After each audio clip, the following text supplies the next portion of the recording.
guys, in this video we're going to just look at the arithmetic sequence and series.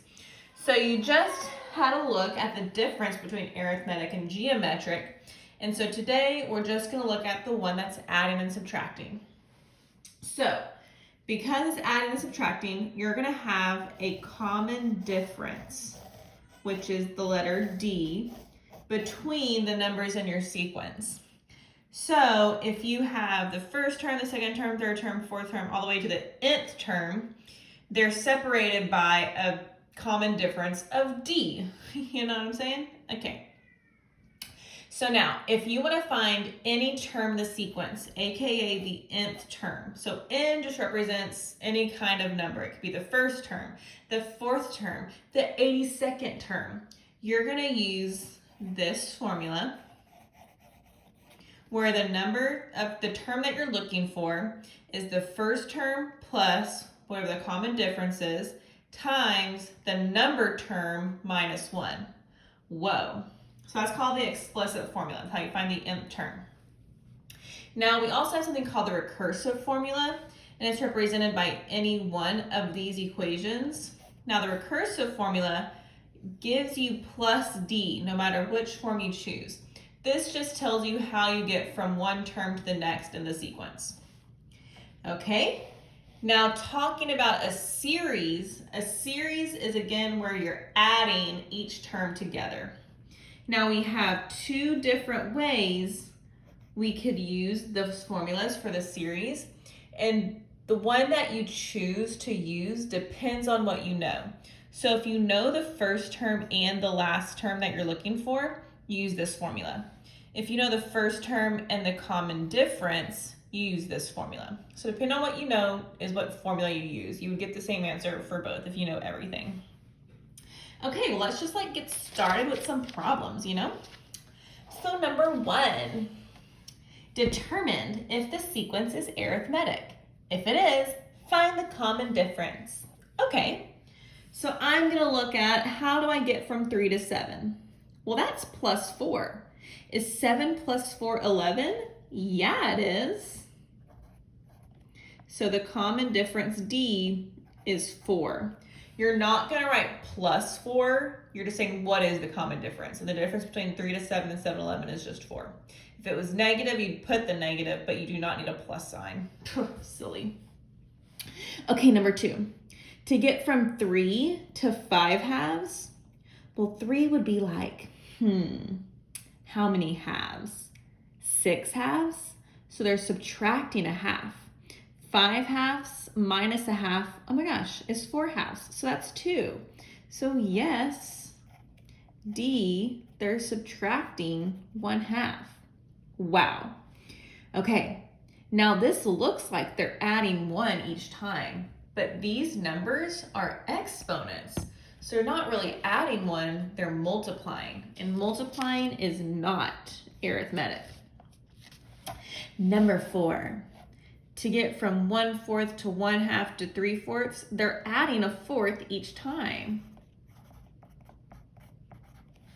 Any questions? Cool, let's do another one. Find the formula. Now I should have been a little more specific here. I meant the explicit formula, so we're gonna write the formula for the nth term.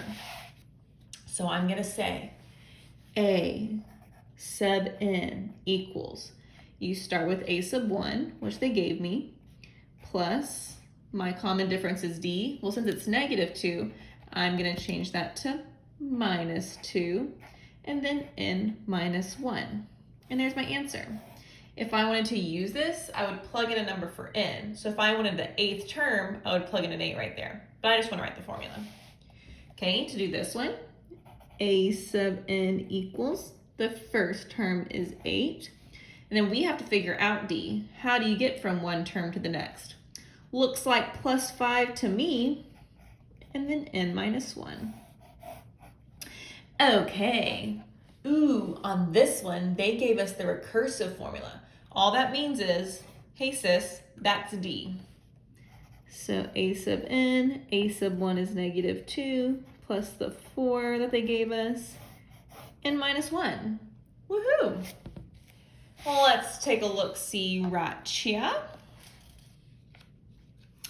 Find the indicated partial sum. So that's what I'm talking about this. So on this one, we know the first term. Here's a sub 1. The n that we need is 20. This is not the 20th term. I'm just saying I want the sum of the first 20 terms. So can we figure out D? So D, to get from each number to the next, looks like plus 4. So since I don't know that 20th term, I'm going to have to go for this equation. So I'm going to use this whole formula here to find the sum of the first 20 terms. So the sum of the first 20 terms, oh, excuse me, hi. First I start with n is 20. 2 times a sub 1 is 5, plus d is 4, n is 20, minus 1, all over 2. And now we're going to type that in my calculator. Oh, I did not come prepared. I have to actually type this in. Oh, 20. 2 times 5 plus 4 times 20 minus 1, all divided by 2, is 860. So that's the sum of the first 20 terms. Wow. Okay, let's do number 9. It looks like we know the same information, so I'm going to use the same equation.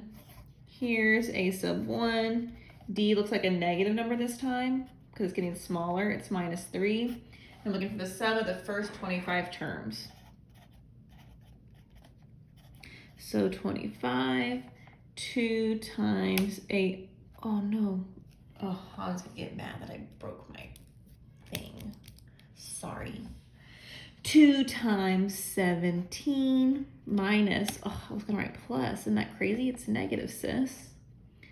3, n is still 25, minus 1, all over 2. Let's type this bad boy in. 2 times 17 minus 3. I'm just going to type a 24 right there. Wow. Over 2. That's negative 475. Bloop. Okay, number 10 we love because we can just type that in our calculator. Menu. Where am I going? I forgot. Calculus. Sum. Did I make that up? Well, here it is. 3x plus 2, 80. 9880. Dunsies. Okay, there's some arithmetic sequence and series, and you can practice on page 4. Toodaloo.